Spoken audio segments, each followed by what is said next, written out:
Hi there, I'm David Gash and I am honoured today to be able to speak as part of the Chat Physics Live event 2021, and I'm here to talk about why I love teaching energy.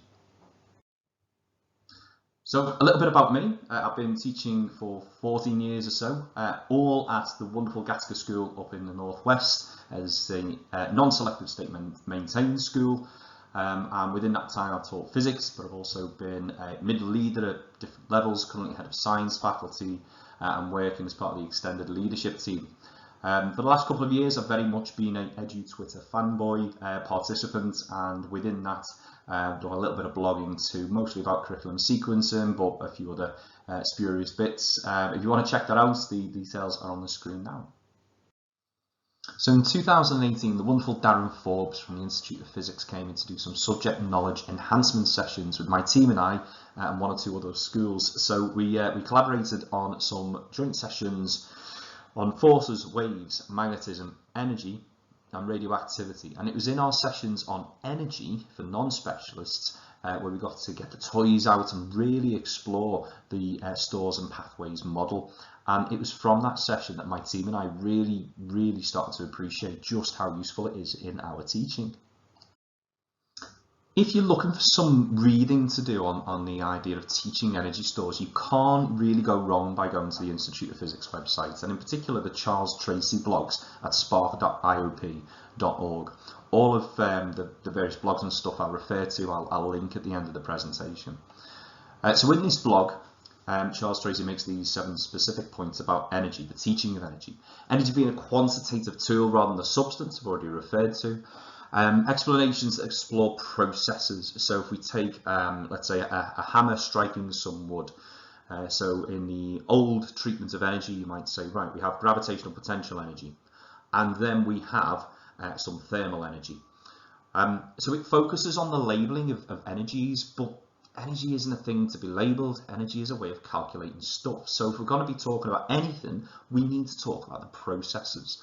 So the process that leads to the increase in the thermal store of the wood is the force of the hammer on the wood. So it really gets you thinking about the processes rather than simply labelling.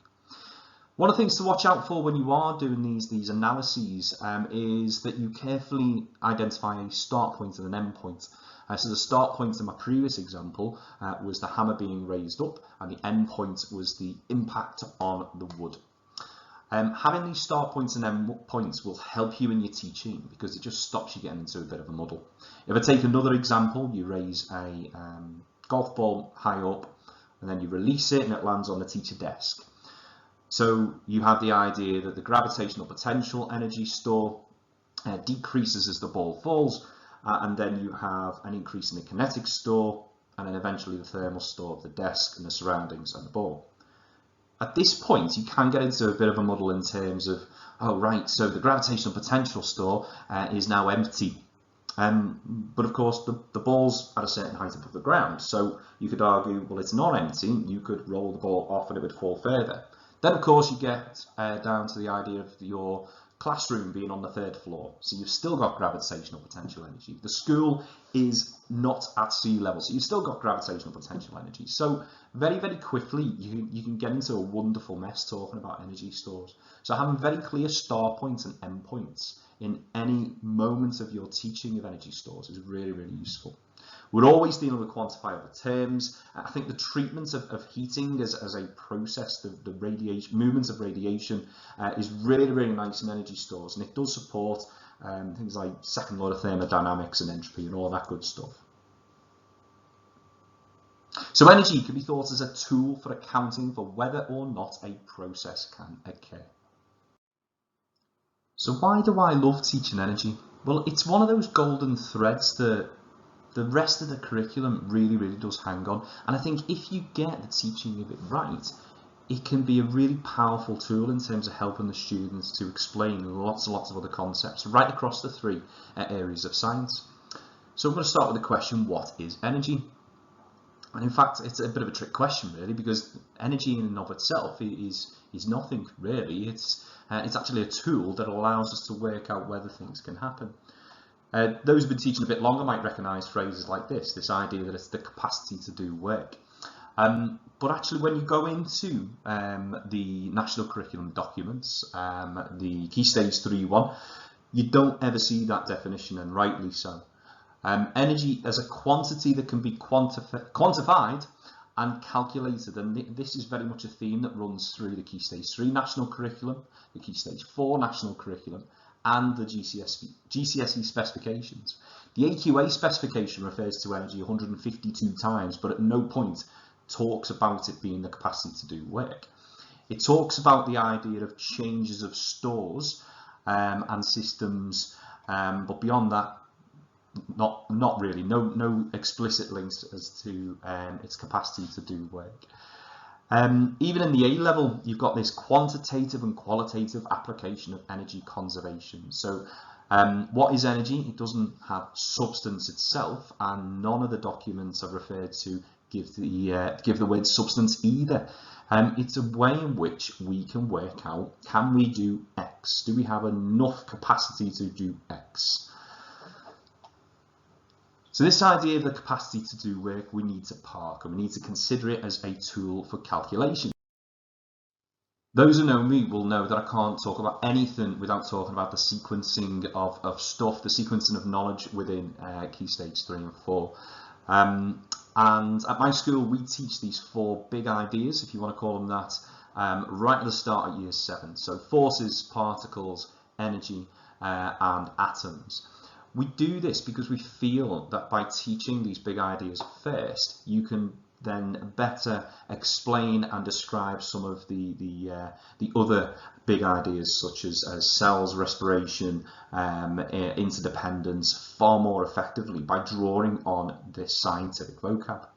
Now, any presentation on energy wouldn't be complete without something like this. So this is again taken from spark.iop, and these are the 8 energy stores. So we've got the chemical potential, gravitational, kinetic, thermal, elastic, vibrational, nuclear, and electromagnetic. And there are various kind of iterations of these and variations on these. I've seen the magnetic store discussed separately to the electrostatic store. To be honest, not massively important. What's really important is that we get the idea across of energy being a really important golden thread that allows us to explain where the processes can occur.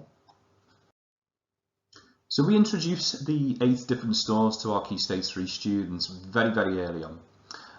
But we try to avoid simply labelling some examples of stores. What we want to do very quickly is move on to the processes. If you've not used the PhET skate park animation to teach energy stores, I'd seriously recommend you giving this a go. It has had an update recently, which means that I don't think you can have rocket-powered ladybirds in space anymore, but I'll come back to the use of this a little later in the presentation. So we talk about stores increasing and decreasing. Now, the terms empties and fills is used on the IOP. I definitely think using the terms increases and decreases helps with the actual meanings of these terms far more, because the idea that you could have an empty store, particularly when you're talking about gravitational, can cause some confusion. So stick with increases and decreases, because remember, energy is a quantifiable term. It's something that has a numerical value. So we do an activity like this. So we'll go back to my golf ball example and say, right, we're going to start our energy story by holding the golf ball here. What store of energy have we got, and what's going to happen to it as it falls? We then talk about the golf ball a little later on. We define our end point. So on the left of the screen now, you can see the student has labelled GPE as having a certain amount of value. So we've just got an arbitrary 10 units of gravitational potential energy. And then a little later on, we've got some kinetic energy, we've got the thermal store, we've got gravitational potential. This student's leaving a bit of gravitational potential in there, recognising that it might have bounced up a little bit. It's not quite hit the ground yet. So that was really nice. And you see in the middle, they've begun to describe the changes. So gravitational potential has decreased, kinetic has increased, thermal has increased. Following on from this, we can talk about dissipation. So, okay, thermal store of the desk, also the surroundings, but we can also then go on to really start to quantify these things. So the PhET energy skate park animation, interactive. Can't recommend this highly enough. So when you open it, you can actually begin to quantify the gravitational potential store as a starting point for your Key Stage 3 students. It has a tape measure, so you're able to physically move the dog that you see on the screen. You can change it to like people and stuff, which is quite nice. But you can move the dog at different heights. And then on the far left, you see a graphical representation of the different stores, which is really, really nice. And that changes live as you move the dog. So doubling the height doubles the amount of gravitational potential energy. But you can also change the mass with the slider that's just above my head here. So doubling the mass doubles the gravitational potential energy. So this is a really, really nice introductory activity for Key Stage 3, but also retrieving that knowledge of Key Stage 4 and deriving the actual equation of Key Stage 4. And it's at Key Stage 4 where the fun really begins. We can start doing calculations on the elastic store, the kinetic store, and the gravitational store, and all that good stuff. Might I add that we use the Every method. I will link the blog of the creator of the Every method. Tom's blog is absolutely fantastic. I thank him again for supporting our school with the introduction of this initiative for teaching equations. So that will be linked at the end of the presentation. Now, biologists get really het up about this sometimes, and you know, rightly so. They've been talking about light energy for years as being part of photosynthesis. So what about light? What about light? Well, again, if we go back to the AQA specification, and I've taken this from another wonderful blog. This is EMC squared and all that. Again, the link is on the screen. Oh no, that way, link is on the screen. And he makes a fantastic argument about the idea that you can still talk about photosynthesis using the energy stores model. So I will save you some time and say, check out this blog because it's wonderful. But here I will simply say, all we need to do is think about the language that we use. So the bit that's highlighted in the spec there, which energy is transferred from the environment to the chloroplasts by light.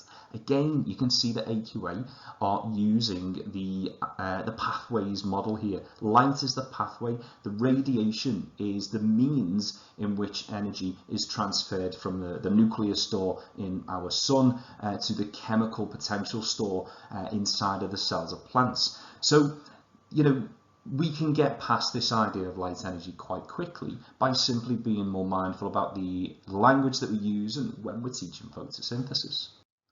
Hopping over to chemistry, we can talk about the changes in chemical potential in the in atoms.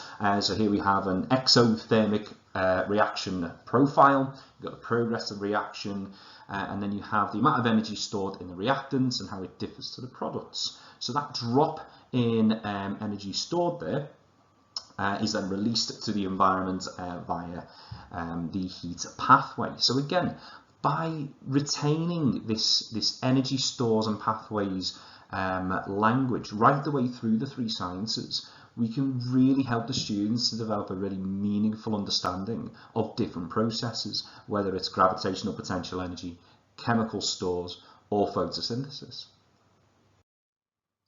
There's a risk at Key Stage 5 that we are going to get a disconnect in terms of the language that's being used. Those who've been teaching a bit longer will be used to teaching Key Stage 5 without talking about energy stores. But the thing about the student's perspective, they come through year 7 to year 11, mostly thinking about energy in terms of stores and pathways. So if they then get to Key Stage 5 and we're not discussing energy stores, there's a real big missed opportunity here in terms of moving the students forward. And there's lots and lots of opportunities to have those discussions, whether it's Hooke's law, electricity in terms of conservation of energy, the gravitational store in astrophysics. There's a huge array of opportunities. My favourites, the closest approach of alpha with the nucleus in nuclear physics. That's a really, really nice one because you don't get to talk about the electrostatic store a hell of a lot prior to this point. Right, I'm nearly out of time, so I'm going to get to my top tips to take away. As a bit of a tongue twister there to finish. So the PhET Energy Skate Park link you see on the screen, but Googling PhET Energy Skate Park works just as well.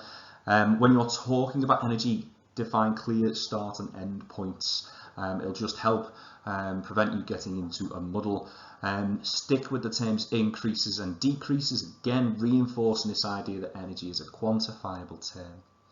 The paying things forward blog is a really excellent starting point in terms of getting the narrative for teaching physics energy stores correct. Don't ignore the pathways, they're arguably more important than the stores. These are the processes that make things happen.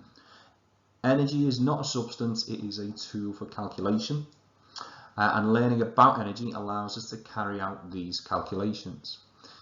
The Every Method, Tom's blog, again, as promised here, absolutely fantastic tool for supporting the students in terms of the presentation of their workings, particularly Key Stage 3 and 4. And don't forget the language of energy stores is hugely beneficial at Key Stage 5. Don't think of it as an exclusive for Key Stage 3 and 4. Use it, it will help them.